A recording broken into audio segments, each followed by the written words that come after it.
irmãos, e convido você a abrir a sua Bíblia. O texto hoje da nossa meditação que se encontra em Lucas, capítulo 16. Abra aí sua Bíblia. Versos, irmãos, 19 a 31.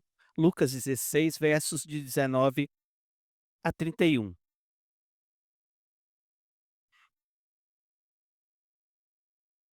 Lucas, capítulo 16, versos 19 a 31. Abra aí sua Bíblia. E a leitura do verso 19 ao 31, irmãos, você vai ficar um tempinho sentado, coloque-se de pé, em reverência à palavra, vamos fazer a leitura de forma alternada, verso 19 ao 31, aquele que pudesse colocar em pé, nós vamos fazer a leitura, eu vou ler o verso ímpar para os irmãos, os pares. Diz assim a palavra, irmãos: Ora, havia certo homem rico, que se vestia de púrpura e de linho finíssimo, e que todos os dias se regalava esplendidamente.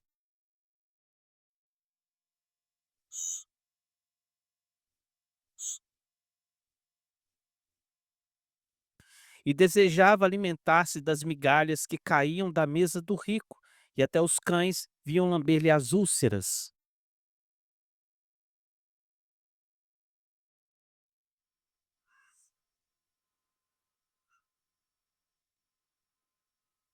No inferno, estando em tormentos, levantou os olhos e viu ao longe a Abraão e Lázaro no seu seio.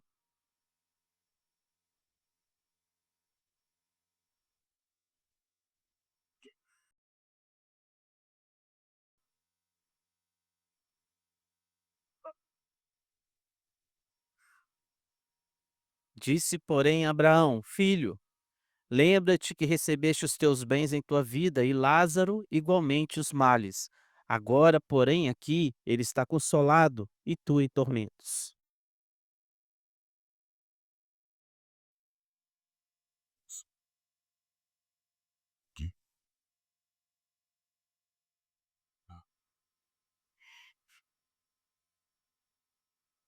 Então replicou: Pai, eu te imploro que o mandes à minha casa paterna.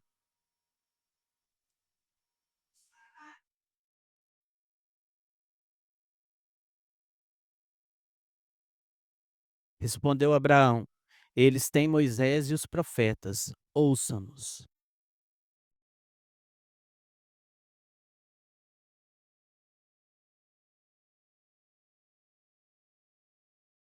Abraão, porém, lhes respondeu: Se não ouvem a Moisés e aos profetas, tampouco se deixarão persuadir, ainda que ressuscite alguém dentre os mortos. Deus fala-nos, ó Pai, ao coração, Deus, nessa noite, através da tua palavra, em nome de Jesus. Amém. Os irmãos, podem se sentar. Querido, eu queria fazer uma pergunta para você. Quem aqui tem medo de ir para o inferno? Ninguém? Vocês têm medo de ir para o inferno? Alguém tem medo de ir para o inferno? Irmãos, você acha que as pessoas que estão no inferno, tem alguma coisa que elas podem nos ensinar? Sim ou não? Sim? É, você pode aprender com alguém que está no inferno? Querido, deixa eu chamar a atenção para você, irmãos. Claramente o texto que nós lemos aqui, ele fala de inferno. É uma coisa que as igrejas não gostam muito de falar hoje em dia, não é verdade? E nós sabemos, irmãos, muito pouco sobre o inferno. Por que que sabemos muito pouco sobre o inferno? Na verdade, irmãos, na maior parte dos momentos que as escrituras citam ou falam, descrevem alguma situação que a palavra está envolvida, irmãos, nas escrituras, Deus tem claramente a intenção não de descrever esse lugar, não de dizer como esse lugar é, não de dizer o que acontecerá lá, mas ele tem sim a intenção, irmãos, de fazer um momento onde nós cheguemos a nos esclarecer de que esse lugar não é o lugar ideal para vivermos. Não é o lugar correto para nós, como servos de Deus, buscarmos. Na verdade, homem nenhum, né? Que a Bíblia diz que ali não é o lugar preparado para homens, né? Mas é preparado para diabo e os seus anjos, né? Então, ali não é o lugar ideal para o ser humano viver. Irmãos, John MacArthur ele diz que Jesus falou mais sobre o inferno do que sobre o céu. Aí entenda, não foi citar inferno, mas foi descrever alguma coisa em relação ao inferno, alertando repentinamente o julgamento eterno que estava para vir. Irmãos, e essa é a realidade. Na verdade, a palavra inferno ela vai aparecer 54 vezes nas Escrituras. A palavra Sheol, que também, faz alusão ao inferno, irmãos, aparece 65 vezes. A palavra Geena aparece 12 vezes, também se referindo ao inferno. Irmãos, e a palavra Hades aparece 10 vezes. Mas quando olhamos para as escrituras, nós vamos encontrar aproximadamente 700 momentos onde há alguma referência em relação a um fim que vai me levar a um lugar ruim, né? Vai falar sobre, por exemplo, sepultura, mundo dos mortos, túmulo, usando a expressão sepultura para morte eterna, túmulo falando sobre morte eterna, ou então lugar de tormento, que também faz alusão a uma morte eterna num lugar ruim, e assim também fazendo alusão ao inferno. Irmãos, Billy Graham, ele disse que Jesus falou mais sobre o inferno do que qualquer outra coisa, porque ele sabia que estava em jogo e queria nos advertir sobre esse momento. R.C. Sproul, ele vai chamar a atenção para a gente que ele diz que Jesus falou mais do inferno do que do céu, porque sabia o que esperava aqueles que estariam fora da graça.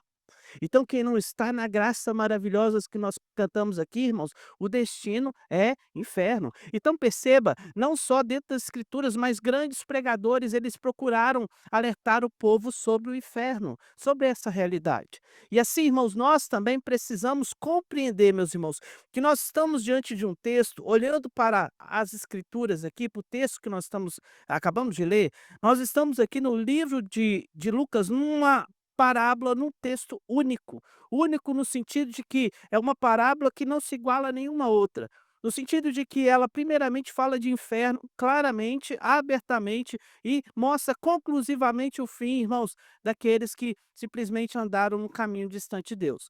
Mas também, irmãos, essa parábola é única no sentido de que ela é a única parábola, ou como nós dizemos ser parábola, que ela cita o nome de uma pessoa real. Lázaro, dando a alusão ou dando a entender que é possível sim, que Jesus não esteja, irmãos, descrevendo uma parábola. Lembrando o que que é parábola? Parábola é uma história que eu conto para poder ensinar alguma coisa espiritual ou moral. E a ideia da parábola é: eu vou ensinar através de comparação para que você entenda. E são coisas normalmente que Jesus usava do cotidiano. Por exemplo, a semeador, a parábola da mostarda. Ele está usando coisas do cotidiano, aqui não. Lucas registra uma parábola única, onde provavelmente, irmãos, ele está citando algo que realmente aconteceu e que algo que pode continuar acontecendo na vida das pessoas no mundo se elas não servirem a Deus, se elas não buscarem ao Senhor. Mas, irmãos, ainda eu queria deixar claro para você que essa parábola, ainda introdutoriamente, a parábola que nós temos aqui do rico e do mendigo, ela está, irmãos, claramente ligada à parábola anterior. O capítulo 16 tem duas parábolas. Nós temos aí a parábola do administrador infiel, do versículo 1 ao versículo 13. E ela está intimamente ligada no sentido de que, irmãos, essa parábola do rico, ela vem completar o ensino que foi feito anteriormente, né. O administrador infiel, irmãos, chama atenção, ela fala sobre aquele que administrou maus recursos, tá, neste mundo, investir e deveria ter investido em tesouros celestiais e não investiu. Então, a parábola que nós temos hoje, que é a parábola que lida, irmãos, ela vem chamar atenção para você para o resultado daquele que investiu mal. Então a primeira falou: "Investe bem", e mostrou que aquele homem, o administrador infiel, não administrou bem. Aqui ela está mostrando: olha o que que acontece com quem não investe bem, né. Então Lucas faz aqui um complemento, ensinando para gente sobre a preocupação que nós deveríamos ter com a vida do porvir, tá. A vida lá na frente, ela é muito importante. Então ambas foram, irmãos, contadas no ambiente de, embate, religioso. Ele está aqui claramente falando com os fariseus, alertando os fariseus, falando, irmãos, da hipocrisia deles, porque eles eram ricos e abastardos e não se preocupavam com o próximo. Eles não, irmãos, preocupavam, em socorrer o necessitado, mas pelo contrário, eles achavam, irmãos, que simplesmente vivendo as suas vidas religiosamente, cumprindo os ditos, eles estão salvos. Irmãos, aqueles líderes, eles possuíam uma vida de grande luxo.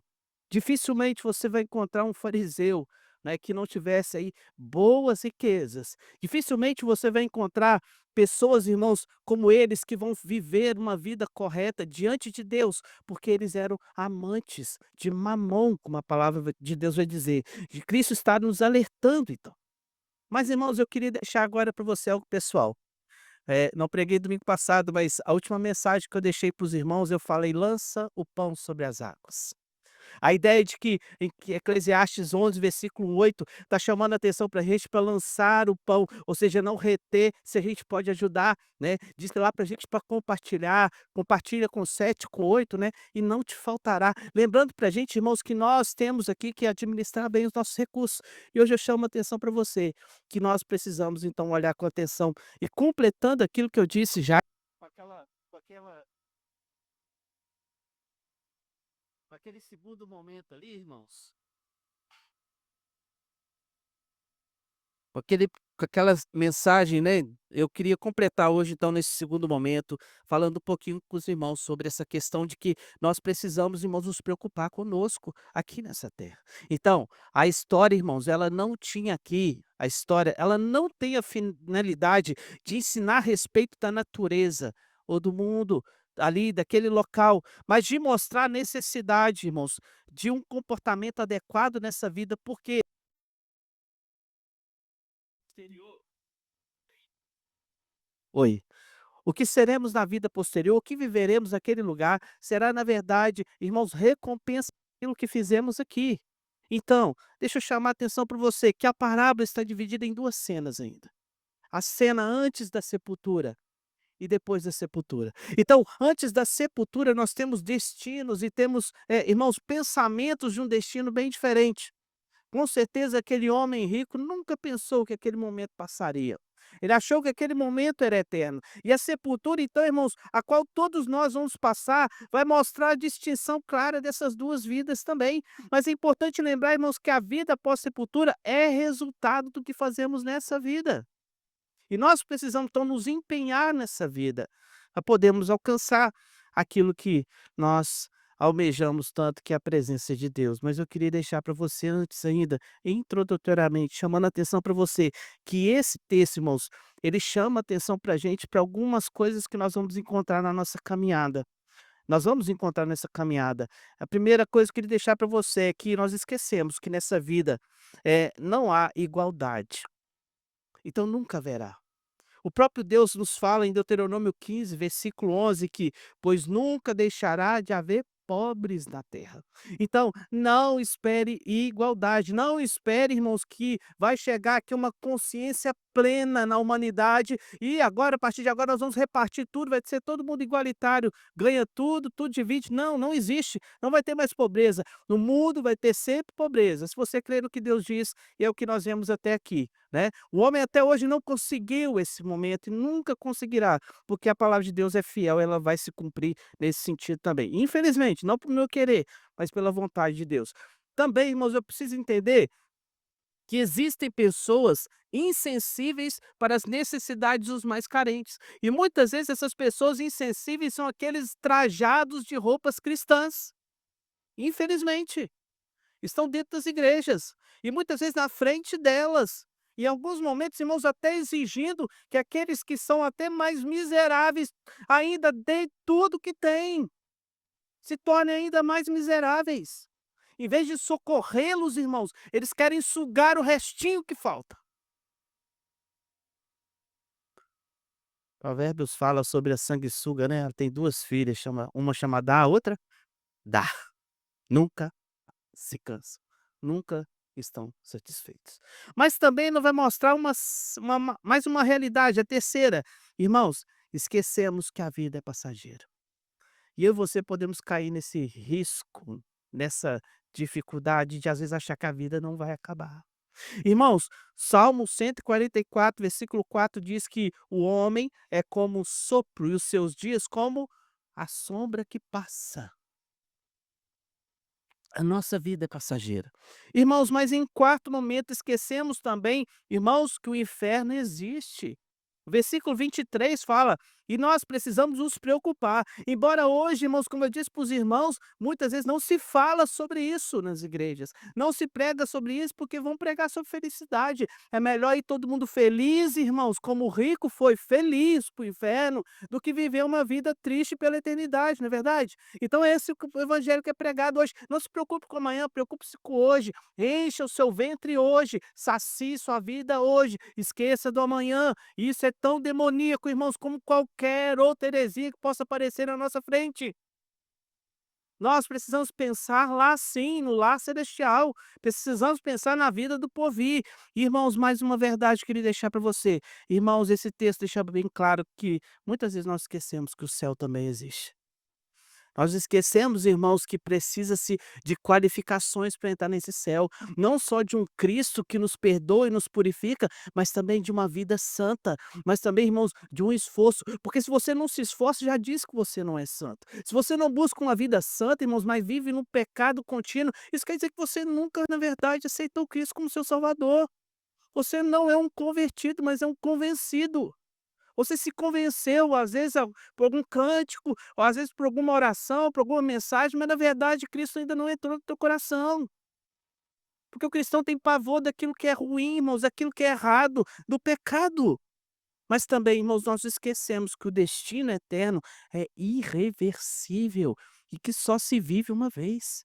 Hebreus 9, irmãos, versículo 27 diz: "E assim como ao homem está ordenado morrer uma só vez". Assim, muitos de nós, irmãos, vivem a vida despreocupadamente, sem olhar para o inferno como uma realidade, sem olhar para o céu como uma realidade. Eu estou falando não para os não crentes, estou falando para nós. Nós às vezes estamos muito preocupados, irmãos, com a nossa vida aqui, com a nossa casa, né, com os nossos trabalhos, com os nossos bens, com os nossos afazeres, com os nossos prazeres. E deixamos de lado, irmãos, aquilo que é eterno para aquilo que é passageiro. Então hoje, irmãos, pela manhã nós ressaltamos aos irmãos que a omissão do pecado é uma realidade que também leva para o inferno. E aqui está claramente demonstrado para a gente que uma omissão leva para o inferno. Sabe por que que eu digo que uma omissão leva para o inferno, irmãos? Porque, na verdade, como diz o escritor William Barclay, irmãos, aonde que Jesus está apontando aqui um pecado desse homem? Dê o texto. Qual o pecado que levou esse homem para o inferno? Não está descrito. Sabe por que que não está descrito?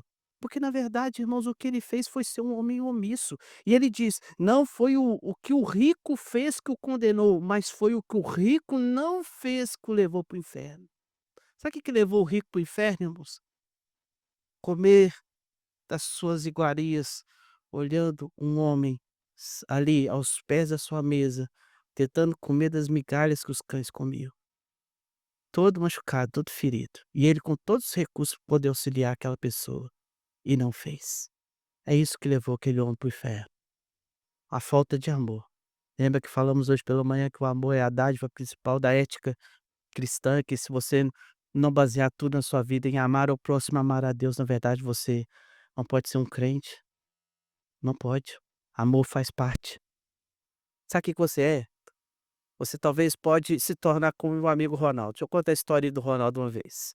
Irmãos, eu tinha um amigo Ronaldo, irmão em Cristo, ele era da minha igreja na época de adolescência, juventude. E o Ronaldo, irmãos, ele já era aí um jovem, um pouco mais velho que eu, então tem bastante tempo, né, um pouco mais velho que eu, irmãos. E o Ronaldo, era interessante que o Ronaldo não arrumava namorada.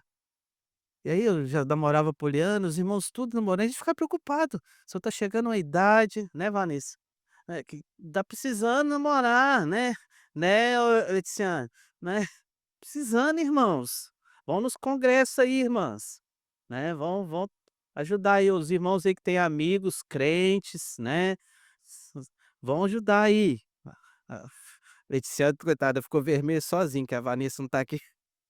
Mas irmãos, por que que eu tô chamando atenção para isso? Aí um dia o Ronaldo, eh, não é da sua época provavelmente aqui dos mais novos, mas na época que começou a internet, irmãos, tinha uma coisa que chamava apareceu uma tal de sala de bate-papo. Aí você entrava num site qualquer, aí você chegava lá, tinha 15, 20 pessoas lá, elas se conversando, elas se conheciam ali, né, e aí, o Ronaldo conheceu uma moça. E ficou doido com a moça, apaixonou com a moça, ligava pra moça, todo alegre com a moça. E aí, irmãos, passou a ter esse relacionamento, a gente perguntava: "E aí, Ronaldo, que dia você vai lá ver a moça?" "Ai, daqui a um dia eu vou." Aí marcou, marcou. Ronaldo juntou um dinheirinho e foi lá pra viajar, pra ver a moça, pra conhecer a moça. E aí, irmãos, entrou no ônibus, e aí sumiu. Ronaldo, ele ia passar o final de semana lá com a moça lá, aí daqui a pouco, irmãos, no domingo de manhã, tá o Ronaldo lá na igreja. Falei: "Ô Ronaldo, o que aconteceu? Você não ia ver a moça?" "É, eu fui ver a moça, mas, eu fui lá, peguei o ônibus, fui pra Pedra Bonita." "E aí?" Eu cheguei lá, liguei pra ela, falei assim: "Olha, eu tô aqui, você não tá aqui?" E aí ela virou pra mim: "Mas eu também tô aqui na rodoviária e não tô te vendo." "Ah, mas como assim?" E aí ela me perguntou assim: "Mas se eu tô em Pedra Bonita, você tá em Pedra Bonita, o que tá acontecendo?" Aí, irmãos, que ele ficou sabendo, ele contou pra gente que ele foi parar em Pedra Bonita do Espírito Santo, que a moça morava em Pedra Bonita na Bahia. Pedra Bonita na Bahia, irmãos. Sabe o que que eu queria usar essa história aí pra fazer você entender uma coisa? Cuidado pra você não achar que tá indo pra um lugar e tá indo pra outro. Cuidado para você não se enganar, achando que a voz que você está ouvindo, que está te chamando para um lugar, na verdade, você está bem distante dela, bem longe dela. Irmãos, o namoro do Ronaldo terminou naquele dia. Ele não chegou nem ver a moça. Mas para você não ficar triste, o Ronaldo hoje é bem casado, uma serva de Deus. Acho que foi até livramento, irmãos. Livramento, livramento. Irmãos, mas deixa eu te chamar a atenção, eu queria então clamar a Deus que abençoasse a sua vida nesse momento, irmãos. Assim como também eu creio que Deus faz, e eu pergunto para você: você tem certeza para onde você está indo? Você está certo do seu futuro? Você está certo daquilo que te aguarda? Irmãos, e eu pergunto: se você não se empenha em ser um bom servo de Deus, e viver uma vida de fidelidade, irmãos. A palavra, a igreja, o investimento como céu, você não vê isso como algo real. Se, irmãos, você olha para o futuro e não se imagina no céu, irmãos, se você tem os pensamentos, irmãos, terrenos e não pensa nas coisas da vida por vir, eu pergunto, por que que você quer ir para o céu? Se a sua vida é só pensar nas coisas aqui dessa terra. Nós cantamos, irmãos, o hino 136 fala que nós devemos pensar neste lá no céu. E 1 Coríntios 15:19 diz que se a nossa esperança em Cristo se limita apenas a esta vida, nós somos os mais infelizes dos homens, porque a felicidade é só com Deus. E eu chamo a atenção para você então. No início eu perguntei para você: quem quer ir para o inferno? Você tem medo do inferno? Eu não tenho medo porque eu não vou para o inferno. Amém? Eu quero que você também não siga esse caminho. Mas eu perguntei para os irmãos: "Você acha que a gente pode aprender alguma coisa com quem vai para o inferno?" Deixa eu te mostrar algumas verdades que nós podemos aprender nesse texto com um homem que foi para o inferno. E que talvez, irmãos, possa te ajudar a compreender que você precisa mudar a sua vida hoje, porque não foi a maldade daquele homem que levou ele para o inferno, os atos de maldade, mas foi justamente a sua omissão em ser um servo zeloso, talvez de cumprir as vontades de Deus e de ser uma pessoa bondosa, fazendo a obra de Deus. Deus não quer, irmãos, que nós sejamos negligentes nas coisas do Senhor, mas que nós sejamos operantes. A palavra de Deus diz que nós precisamos ser abundantes na obra de Deus. Chama atenção para você, irmãos. Irmãos, o que que você pode aprender? Irmãos, uma virtude que esse homem que foi para o inferno tem e que todo membro da igreja deveria ter, irmãos, é que esse homem agora tem uma visão correta de Deus. Olha o versículo 23. Versículo 23, leia comigo aí. Versículo 23 diz o seguinte: olha, no inferno, estando em tormentos, levantou os olhos e viu ao longe Abraão e Lázaro no seu seio. Meus irmãos, o texto chama atenção que agora esse homem tem uma visão correta de Deus. A visão correta de Deus, infelizmente, na vida desse homem, irmãos, veio tarde demais. Então nós observamos, irmãos, que Deus aqui, o Deus que provavelmente ele ouviu, é um Deus passivo, não é um Deus que mata, não é um Deus, irmãos, mau, não é um Deus, irmãos, que simplesmente fez um lugar para punir aqueles que não viveram em santidade na sua presença. Mas aqui, irmãos, eu te alerto, como também no nosso presente tempo, muito se tem dito de um Deus amoroso, irmãos, tem se esquecido também que há um Deus de justiça, que esse Deus não é só amor, mas esse Deus é justo. Em 2 Crônicas 12, versículo 6 diz, irmãos, o Senhor é justo. E na justiça do Senhor, irmãos, ele não pode conviver com aquilo que é pecaminoso, com aquilo que é errado. Por isso que 1 João capítulo 1 você vai ver que é um convite para você para andar na luz, porque Deus é aquele que vive longe da escuridão, e que ele está, irmãos, claramente no capítulo 1, se esforçando para que você entenda isso, irmãos, que você precisa ser uma pessoa santa, purificada dos seus pecados. Por isso que ele coloca à sua disposição um advogado, e esse advogado é aquele que você clama, e ele te purifica, e ele te santifica, e ele te abençoa. Então, irmãos, nós somos chamados a ter uma visão correta. Agora ele entende quem é Deus. Agora ele sabe que Deus é real. E muitas pessoas no nosso tempo estão vivendo como se Deus não existisse. Muitas pessoas no nosso tempo, irmãos, estão vivendo como se Deus fosse um camaradinha bonzinho, um senhor bondoso, né? Como lá aquele, infelizmente, que eles tentam substituir por Cristo, né? O Natal lá, né? Na verdade, o bonzinho, né? Caridoso, amoroso. Não, irmãos. Não, Deus não é só amoroso, Deus não é só bondoso, mas Deus é um pai justo. E essa justiça de Deus impede que ele toque naquilo que é pecaminoso. Por isso que ele está te dando hoje e nos chama: arrependei-vos, que está próximo o dia. A chamada é para agora. Nós precisamos reconhecer esse Deus, irmãos, completamente, corretamente hoje. Nós não podemos deixar para depois. Irmãos, quando as coisas estão definidas, quando a porta foi fechada, não tem jeito mais. Esse homem aqui recebe a triste notícia, irmãos, que ele não pode sair daquele lugar, que aquele destino agora é completamente determinado por Deus, eterno, sem mudanças, sem variações. Eu e você precisamos olhar para o Deus correto. Querido, se você não entende bem Deus, se você não percebe, irmãos, nós temos uma coisa em nós que eu creio que todo ser humano tem, que é de forma trabalhada por Deus desde a criação. Nós temos uma coisa chamada consciência. Ali, muitas vezes, mesmo se uma pessoa entrar na igreja, ele tem uma noção de moralidade. E essa moralidade diz para essas pessoas que algumas coisas é errado e que algumas coisas são boas e certas, né. Então, por exemplo, você não precisa chegar para uma pessoa estranha, mesmo que seja uma pessoa que faça uso dessas práticas, por exemplo, você não precisa chegar para um assassino para saber, da boca dele, que ele sabe que aquilo que ele faz é errado, mas mesmo assim ele faz. E às vezes essas pessoas nunca pisaram numa igreja, nunca ouviram falar de Jesus.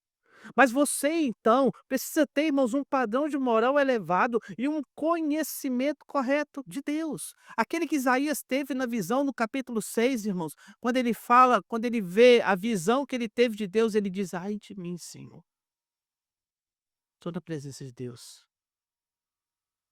Ai de mim, morri, é o meu fim", porque ele tem consciência do pecado. Ele sabe quem é. Sabe qual que é o problema, irmãos, desse Deus?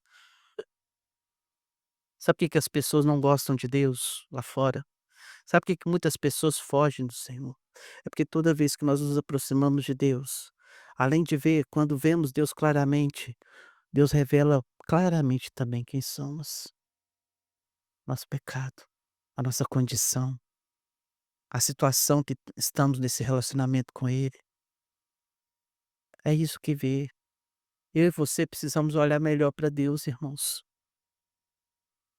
A palavra de Deus diz que de Deus não se zomba. Infelizmente, irmãos, nós nunca vivemos um tempo onde as pessoas zombaram tanto de Deus. E eu não estou falando dessas coisas que a gente vê aí na televisão, mídia, não. Estou falando de nós, irmãos, como pessoas que deveríamos viver em santidade na presença dele. E às vezes estamos aí, vivendo como se Deus não existisse. Zombar de Deus, irmãos, é algo terrível. Mas nós precisamos e podemos corrigir a visão do Senhor nessa noite. Irmãos, a segunda visão, a virtude que esse homem tem, que foi para o inferno e que todo membro da igreja deveria ter. Eu conclamo a você observar se você tem. O versículo 24 chama atenção que esse homem agora é um homem arrependido. Olha o versículo 24. Ele diz assim: leia comigo? Então, clamando, disse: Pai Abraão, tem misericórdia de mim. Até aí. Pai Abraão, tem misericórdia de mim. Irmãos, misericórdia foi oferecido para esse homem provavelmente durante todo o decurso da sua vida. Esse homem poderia ter em qualquer momento se arrependido. Ele pode ter até, quem sabe, ouvido a Jesus, como lá em Mateus 3:2, ele próprio Cristo falando: "Arrependei-vos, porque está próximo o reino de Deus". Então, irmãos, o arrependimento foi pregado ainda antes de Jesus. Quando ali João Batista anunciava: "Arrependei-vos e chamai as pessoas ao batismo do arrependimento". Irmãos, então o arrependimento não é motivo, esse homem não pode dizer: "Senhor, não sabia". Não sabia, embora o texto deixa bem claro que ele infere não saber. Quando ele fala: "Olha, deixa lá eu ir, manda alguém, manda Lázaro avisar meus 5 irmãos, porque para eles não virem para esse lugar". O que que ele está insinuando? Meus irmãos não sabem, como eu também não sabia que esse lugar existia. Irmãos, e nós não podemos alegar isso. O próprio Deus tirou a desculpa dos lábios daquele homem. Se não ouvem os Moisés profetas, não vão ouvir nem que volte alguém dos mortos. E nós então precisamos entender, irmãos, que arrependimento é base da fé cristã. Se você vive em pecado, não se arrepende. E arrependimento é mudança de rota. Não é parar ali e pedir: "Senhor, me perdoe", e depois continuar fazendo o que faz, mas é uma mudança de rota. E assim, irmãos, nós precisamos buscar uma vida de santidade. No inferno, irmãos, o arrependimento não tem valor algum. E esse homem agora está descobrindo essa realidade. Agora, pela graça de Deus, eu e você não precisamos parar lá para chegar à conclusão de que arrependimento é realmente algo que precisamos ter nessa vida. Esse homem, quando chega lá, nos dá a oportunidade de aprender. Sabe por quê? O sábio aprende com o erro dos outros, irmãos. O sábio não precisa beber o veneno para saber que ele mata. Ele já viu o morto, ele sabe que é verdade. Então eu e você podemos hoje, irmãos, deixar de lado isso e buscar o verdadeiro arrependimento em Cristo. Isaías 55, versículo 6 diz uma coisa importante para a gente sobre arrependimento. Ele diz: "Buscai o Senhor enquanto se pode achar, invocai-o enquanto está perto". O que que esse versículo revela para a gente? Revela que Deus está acessível para a gente. Nós podemos buscar ao Senhor, só que essa busca ela é limitada, como o texto diz. Ele diz: "Invocai-o enquanto está perto". Isso quer dizer, irmãos, que chegará um momento que Deus estará tão distante de nós, que nem sequer o nosso arrependimento mais genuíno do nosso coração vai valer alguma coisa. Vai valer alguma coisa. Lembra, irmãos, lá de Gênesis, quando a gente encontra a descrição daquele momento triste. É triste, irmãos, porque a arca de Noé teve que existir. Irmãos, bom era que a arca de Noé não existisse, que não precisasse existir, que não precisássemos, que as pessoas não vivessem naquele pecado, naquele nível. Mas o texto deixa bem claro que as pessoas batiam aonde, irmãos? Na arca. Abre, Moisés. Ah, Moisés não. Eu tô com Moisés na cabeça, moço. "Abre, Noé", perdão. "Abre, Noé". Eu não posso. Irmãos, não é isso que esse homem está dizendo aqui? Ó, não dá. Não, não tem como mais. Irmãos, quando a água começa a bater na canela, já não dá mais para entrar na arca. Irmãos, quando seus sapatos estiverem encharcados já, não dá para entrar na arca. É sinal que a porta já fechou. Então, Deus é acessível por um tempo. Deus é acessível por um tempo. Chega um tempo, esquece, esquece. Lembra que a gente está falando do religioso, tá? Lembra disso. Nós estamos falando do judeu, provavelmente um fariseu, provavelmente rico, provavelmente guardador da lei. Lembra que a gente está falando do fariseu, de um religioso. Lembra disso. Querido, mais uma verdade que eu queria deixar para você, uma virtude que nós podemos aprender com quem está no inferno, irmãos, e que nós como igreja deveríamos ter, o versículo 24, nós vemos claramente, irmãos, o clamor. Então, buscai a Deus, irmãos, em todo o tempo. Ele clama: "Pai Abraão, tem misericórdia de mim". Irmãos, aquele homem nunca buscou a Deus na sua vida. A ideia que o texto dá para a gente é que ele não se importava com as coisas espirituais. Então ele clama: "Pai Abraão, tem misericórdia de mim". Irmãos, e assim nós podemos lembrar daquilo que diz lá em Mateus capítulo 6, versículo 33. O próprio Jesus diz que nós devemos buscar, pois, em primeiro lugar, o reino de Deus e a sua justiça, e todas as outras coisas vos serão acrescentadas. Esse homem nunca provavelmente foi ao templo clamar a Deus, irmãos. Com sinceridade de coração, não. Com sinceridade de coração, não. Talvez, irmãos, como um religioso ele possa ter ido ao templo. Talvez você também, irmãos, como um religioso possa ter vindo à igreja, possa ter cantado louvores, possa ter lido palavras, ouvido sermões, irmãos, orado a Deus, mas simplesmente como um fariseu. Como uma pessoa, irmãos, que muitas vezes, irmãos, clamou, mas não clamou genuinamente. E a palavra de Deus diz que apartai-vos de mim, que eu não vos conheço. Irmãos, a realidade é, hoje é tempo de clamar, buscai, pois, esse homem não, em vez de ele buscar o Senhor, irmãos, ele buscou as outras coisas, buscou as outras coisas. Irmãos, a Bíblia está repleta de pessoas, exemplos de pessoas que deixaram Deus de lado e foram clamar outras coisas, buscar outras coisas, se importar com outras coisas, amar outras coisas. Nós não podemos fazer isso, irmãos. Hoje é tempo de buscar a Deus, buscar ao Senhor.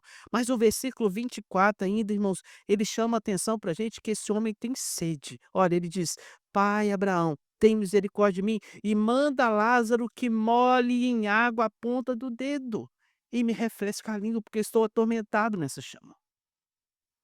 A realidade, irmãos, desse homem agora é tão triste que ele não tem água. Irmãos, como eu disse para você, não é um texto descritivo do inferno, mas dá aqui claramente, irmãos, a sensação de que esse homem está totalmente incomodado com aquele lugar. Aquele lugar trouxe para ele uma aflição tão grande. E nós podemos lembrar e linkar esse texto com aquilo que João capítulo 4 diz, onde Jesus chega para a mulher samaritana e diz para ele: Olha, dá-me de beber. E ela fala o quê? Como posso eu te dar de beber? Samaritana. Aí ele diz: Se pedires, eu te daria da água da vida. A água da vida.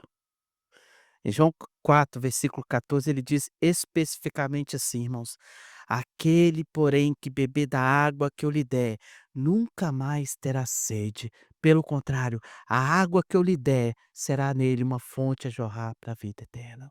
Esse homem, irmãos, agora tem sede, porque ele abandonou a oportunidade lá na vida do presente, né? Onde ele estava ali na terra ainda, do momento do conforto, momento irmãos, do luxo que ele viveu, ele abandonou a possibilidade de buscar em Deus a água da vida. E hoje você também, irmãos, precisa saciar sua sede naquilo que é correto.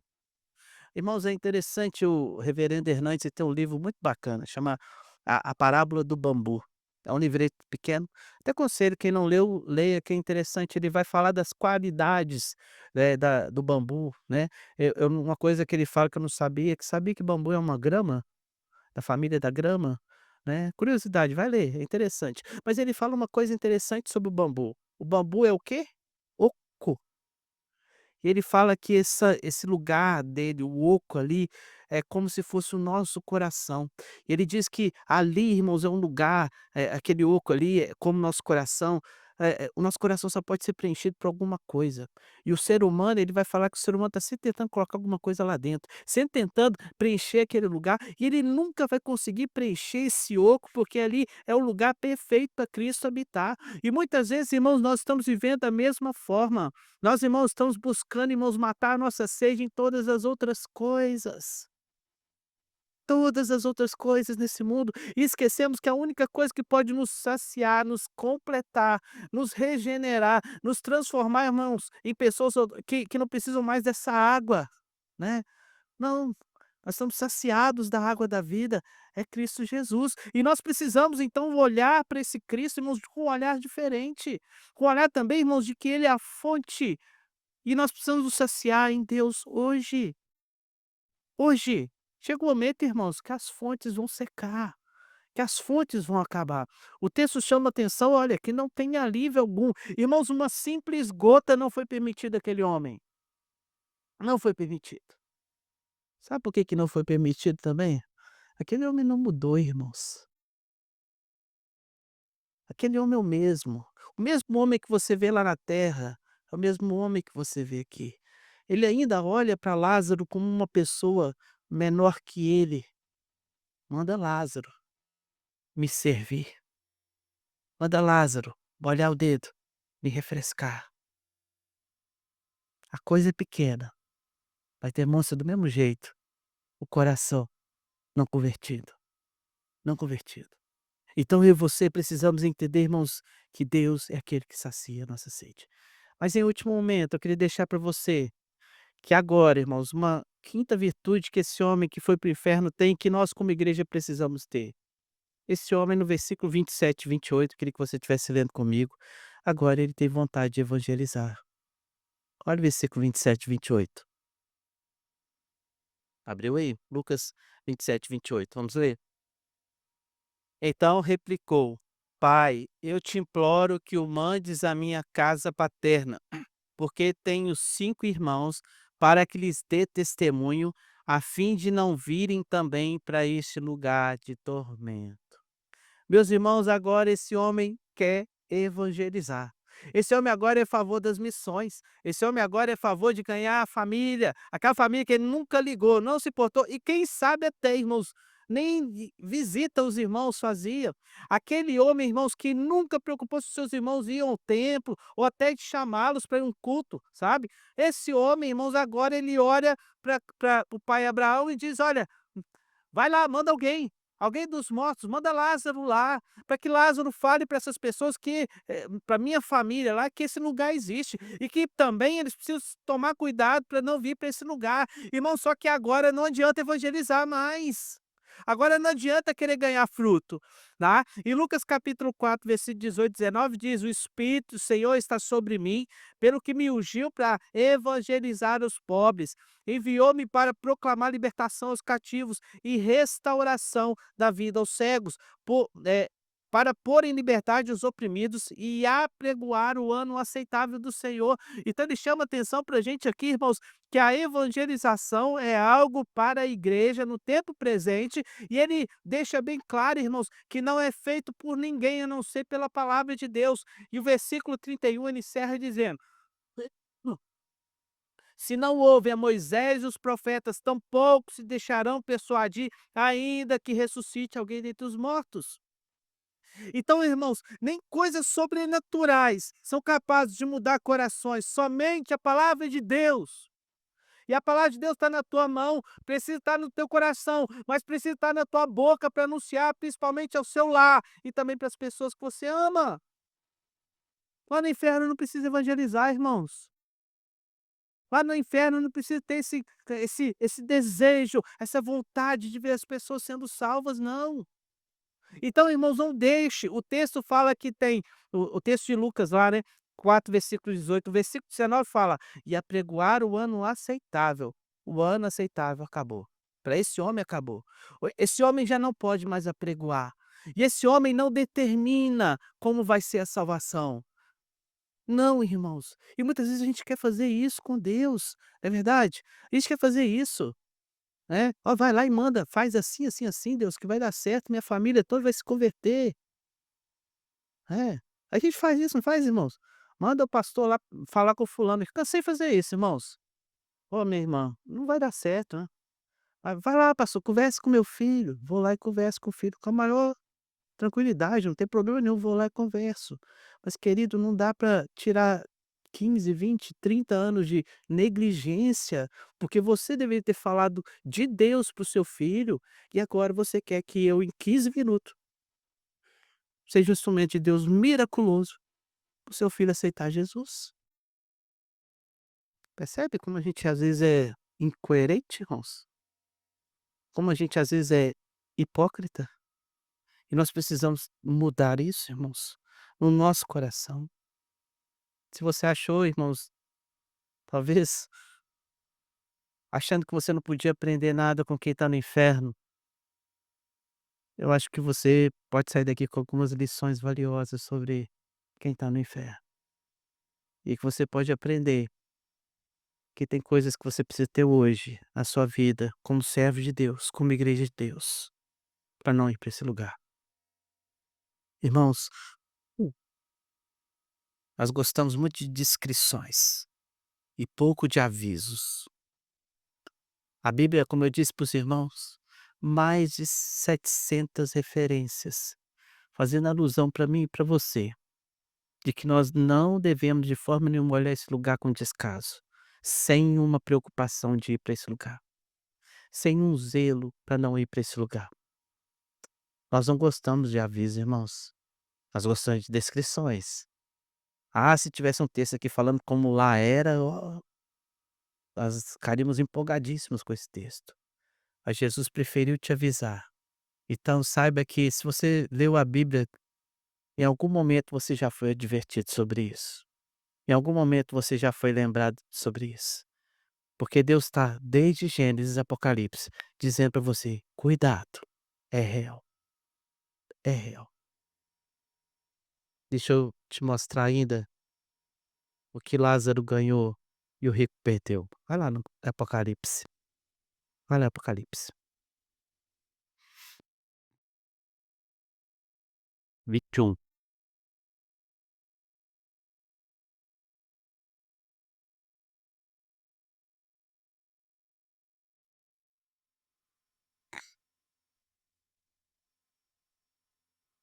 Apocalipse 21.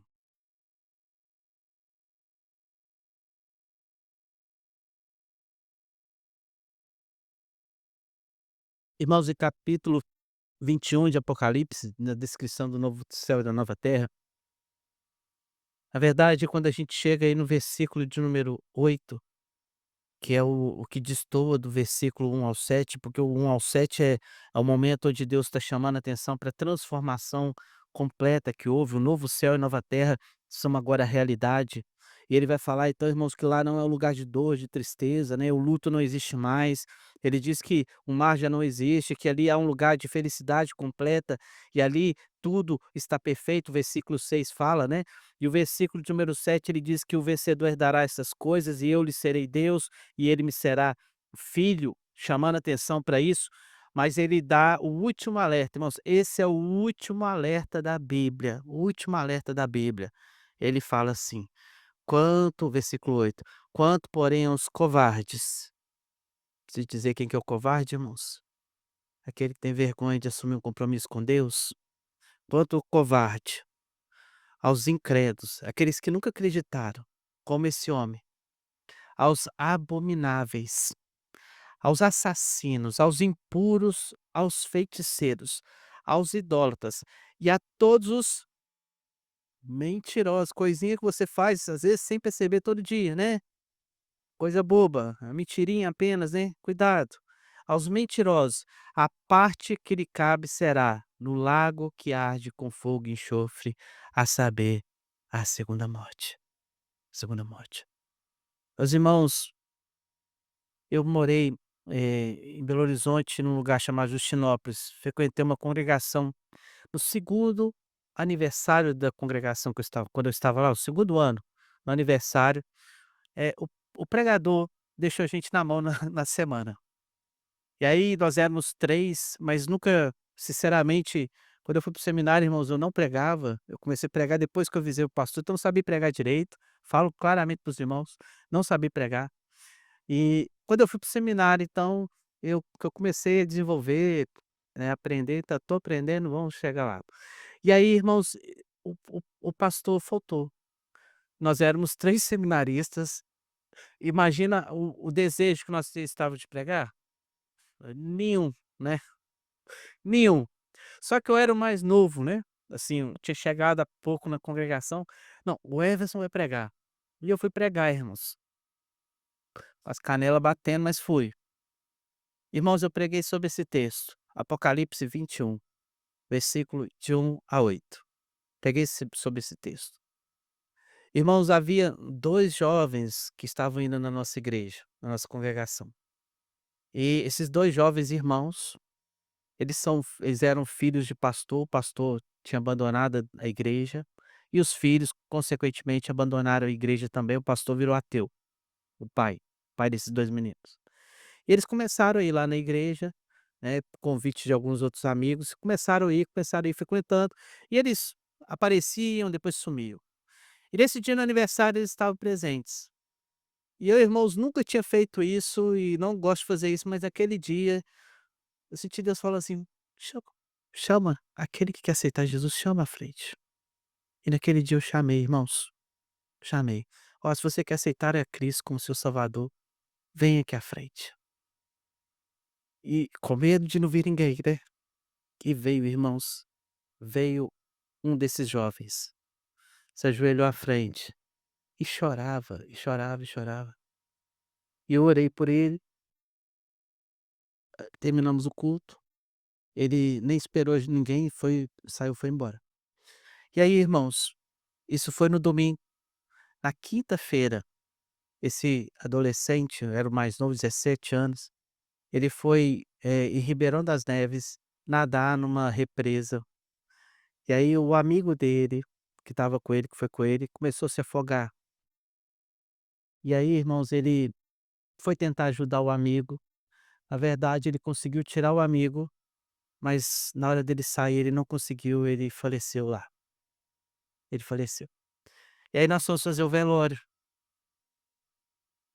E lá no velório, irmãos, o irmão dele chegou e falou, ele chamava a gente de pastor: "Pastor, meu irmão, depois de domingo, ficava cantando de madrugada, lendo a Bíblia, toda hora que você olhava ele estava orando, lendo a Bíblia, cantando.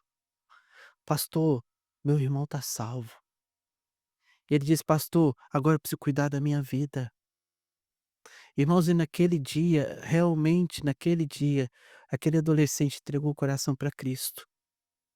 E o que eu queria deixar para você, era filho de pastor, foi criado na Assembleia de Deus, abandonou o caminho do Senhor, por causa de um caminho errado, uma escolha errada do pai, mas Deus teve graça, e ali na igreja, Cristo tocou no coração dele, querido. Eu queria dizer para você que não sai daqui, sem deixar Cristo tocar no teu coração. Aquele jovem perdeu a vida na quinta-feira. A sepultura fez distinção naquele dia. Aquele que andou em trevas agora anda em luz. Aquele que poderia estar caminhando, irmão, se Deus não tivesse misericórdia da vida dele, para o inferno. Naquele dia, ele optou por ser transformado pela graça e mudar a sua vida. Eu queria dizer para você, querido, não perca o seu tempo, que eu não sei o dia de amanhã, como você também não sabe. Nós temos que estar sempre prontos, porque a chamada de Deus, ela não manda avisos. Nós simplesmente atendemos, nós simplesmente precisamos ir. Então, querido, examine a sua vida hoje. Eu queria que nesse momento você estivesse curvando a sua cabeça. Deus não quer você um religioso. Deus quer de você um transformado, um rendido, um quebrantado. Um homem que sacia, uma mulher que sacia na presença de Deus hoje. Uma pessoa que clama hoje. Uma pessoa que hoje tem uma visão correta do Deus Todo-Poderoso. Deus quer de você uma pessoa que hoje se importa com as vidas. Deus quer de você hoje uma mudança que vai gerar na sua vida a distinção clara daqueles que vão para o lago de tormento e daqueles que vão para o céu.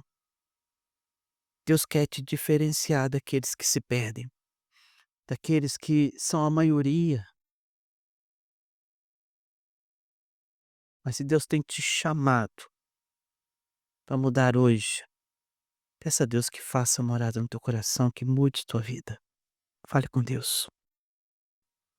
Deus de amor, Deus de graça, a tua bondade, ó Deus, ela não pode ser medida, Deus, porque o Senhor é um Deus de amor incondicional, Pai, olhando para nós, ó Deus, e nos ofertando, Pai, uma salvação gratuita em Cristo Jesus. Onde o Senhor, Deus, não olha para o nosso merecimento, Pai. Ó Deus, o que Lázaro merecia, Deus, o que nós merecemos. Ó Deus, aos olhos humanos, ó Deus, muitos de nós não merecíamos nada, mas o Senhor olhou com graça e misericórdia. E nessa noite, ó Deus, o Senhor também nos chama ao arrependimento, Pai. Nos chama, Deus, a uma mudança. Nos chama, Deus, a tomar posse, Deus, daquilo que é oferecido a nós. Oferecido a nós. O Senhor queria que nós estivéssemos aqui hoje, Pai, para que nós entendêssemos o recado do Senhor. O Senhor queria, Deus, que hoje, Deus, nós tomássemos uma posição. E hoje, Deus, nós estamos aqui, Pai, clamamos ao Senhor, Deus, que o Senhor esteja ouvindo, Pai. cada oração, Deus. O Senhor conhece o nosso coração. Ó Deus, aqueles que vivem em fé, Pai, têm vivido em santidade na Tua presença, que eles possam assim se conservar, Pai. Ó Deus, mas se tem alguém aqui, Senhor, que precisa, Pai, acertar a Tua vida com o Senhor. Ó Deus, ainda é tempo, ainda se pode achar o Deus de misericórdia. Ouve, Deus, o clamor, ouve a oração, Deus. Abençoa-nos, Pai. Desde já, Deus, nós damos graças, porque o Senhor é um Deus de misericórdia. Nós oramos gratos em nome de Jesus. Amém.